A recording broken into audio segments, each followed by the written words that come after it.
Banyak hewan yang benar-benar menunjukkan kegaharan mereka. Hiu dengan deretan gigi tajamnya, kalajengking dengan sengatan berbisanya, suara menakutkan ular derik yang siap menyerang. Kira-kira begitulah. Namun, banyak juga makhluk yang terlihat tak berbahaya, malah mendatangkan malapetaka yang jauh lebih besar dibanding hewan paling gahar sekalipun. Misalnya, spotted lanternfly. Serangga mungil nan cantik yang berasal dari beberapa wilayah di Taiwan, Vietnam, dan Tiongkok bagian utara yang sukses menyebarkan teror di seluruh dunia. Yikes! Jadi begini, ukuran hewan ini hanya seukuran ujung jarimu dan bentuknya mudah dikenali. Sayap depannya berwarna abu-abu atau kecoklatan dengan bintik hitam. Di bawahnya, kamu bisa lihat sayap merah terang yang membuat serangga ini tampak sangat cantik. Tapi, jangan tertipu. Serangga ini bisa jadi mimpi buruk. Hewan ini terus bergerak, terbang menuju Korea dan Jepang, bahkan melintasi samudra menuju Amerika Tengah. Dalam perjalanannya, serangga imut ini telah menghancurkan berbagai spesies tumbuhan.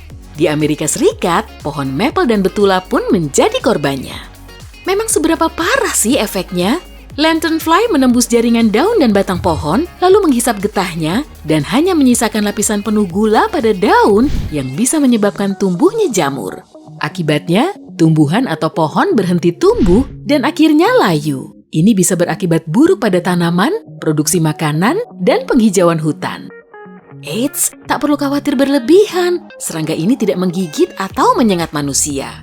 Walau begitu, efeknya pada tumbuhan yang begitu besar sampai membuat pihak berwenang turun tangan mengatasinya. Dari daratan, kita menyelam ke lautan untuk bertemu dengan makhluk yang tubuhnya ditutupi duri beracun.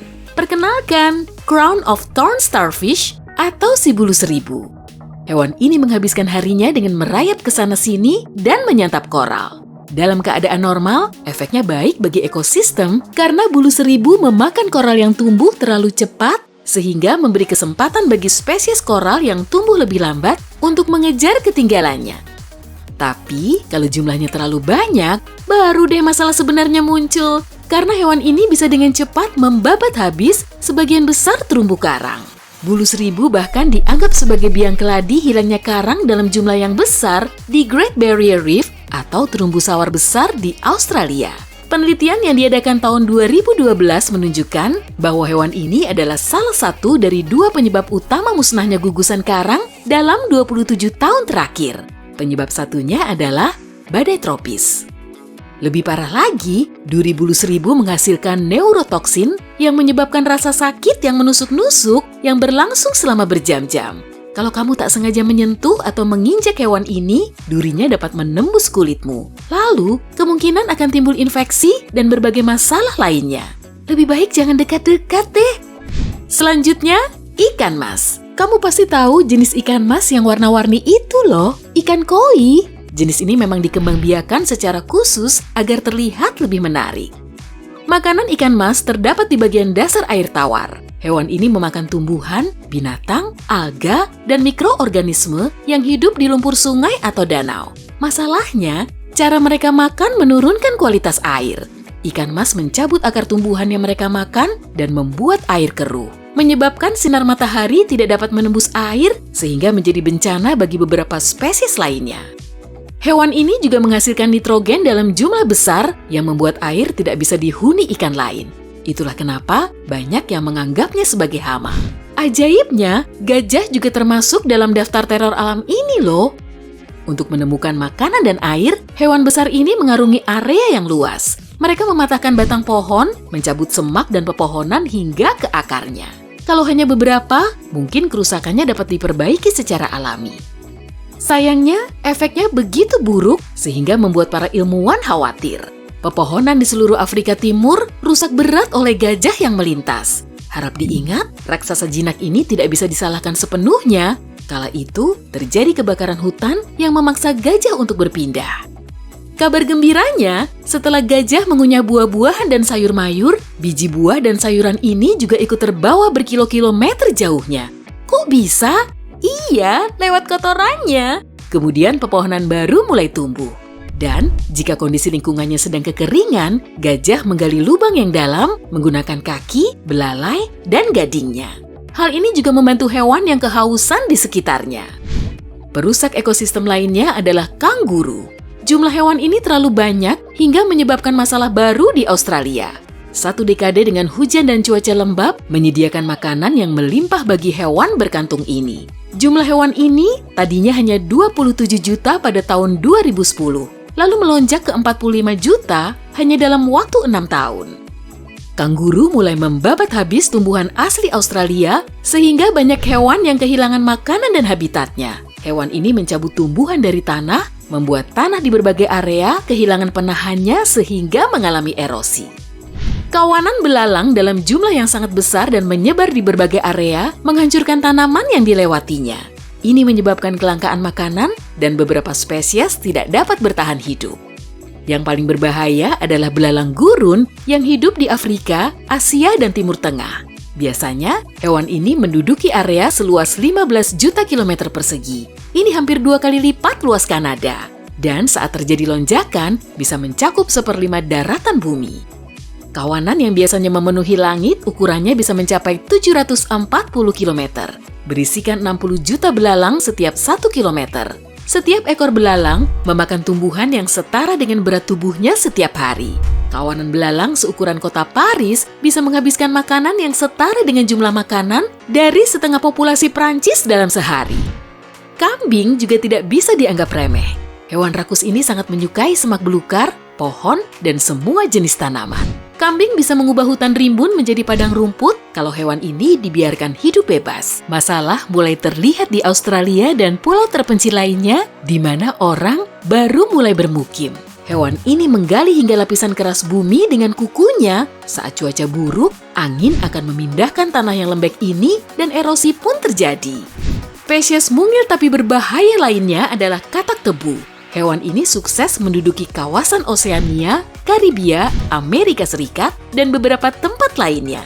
Pada awalnya, hewan ini digunakan untuk menghalau hama lainnya, tapi malah berakhir jadi hama. Katak ini beracun dan ilmuwan beranggapan hewan ini ada hubungannya dengan punahnya beberapa spesies di Queensland Utara. Katak ini berbahaya bagi alam karena kelenjar racunnya dapat membunuh burung, mamalia, ikan, dan reptil. Hewan ini bersaing untuk mendapatkan makanan dan memakan semua yang bisa ditelannya. Sampah dapur, makanan hewan peliharaanmu, bahkan hewan lainnya. Beberapa spesies berkembang biak di kayu yang membusuk. Tapi, kumbang pinus gunung dapat memusnahkan pohon yang masih hidup. Serangga ini menginvasi pegunungan Rocky di Kanada dan ratusan ribu hektar area telah menjadi korbannya. Hewan ini bertelur di bawah kulit pohon. Hal ini mengganggu pembuluh tapis yang merupakan sistem vaskular tanaman mirip pembuluh darah pada manusia, lalu menghentikan sirkulasi pada pohon. Akhirnya, pohon tersebut berubah menjadi coklat dan membusuk. Butuh waktu 2 minggu bagi serangga ini untuk memusnahkan lapisan luar pohon. Serangga ini cukup kuat karena tahan dingin hingga suhu minus 40 derajat Celcius. Begitu sebuah pohon terinfeksi, jangan harap bisa selamat. Ubur-ubur telah menjadi bagian dari ekosistem dunia selama 500 juta tahun. Tapi sepertinya sekarang hewan ini menguasai lautan, bahkan bisa dibilang menguasai dunia. Hembusan angin kuat dan cuaca panas yang baru-baru ini terjadi telah mendorong sejumlah besar ubur-ubur Portugis mendekati pantai, membuat kawanan besar hewan ini menyengat banyak orang. Tahun 2018, lebih dari 1.000 orang tersengat di Florida. Tahun 2019, tercatat ada 13.000 kasus di Queensland, Australia hanya dalam waktu 1 minggu. Tidak hanya itu, tahun 2011, 2 reaktor nuklir terpaksa ditutup di Skotlandia karena sekawanan ubur-ubur menghalangi saringan pendinginnya. Kasus serupa terjadi di Swedia tahun 2013 yang menyebabkan matinya pembangkit listrik. Tahun 1999, sebuah pulau di Filipina mengalami mati listrik total akibat ubur-ubur. Terlalu banyak ubur-ubur dapat memicu rusaknya ekosistem. Tapi meskipun hewan ini berkembang biak dengan sangat cepat, jumlahnya tidak mengkhawatirkan. Setidaknya, belum. Salah satu spesies paling menyebalkan di muka bumi, tapi mungkin bukan karena alasan yang ada di pikiranmu, adalah tikus. Hewan ini paling jago bertahan hidup, dan inilah yang menjadikannya berbahaya saat berada di area baru.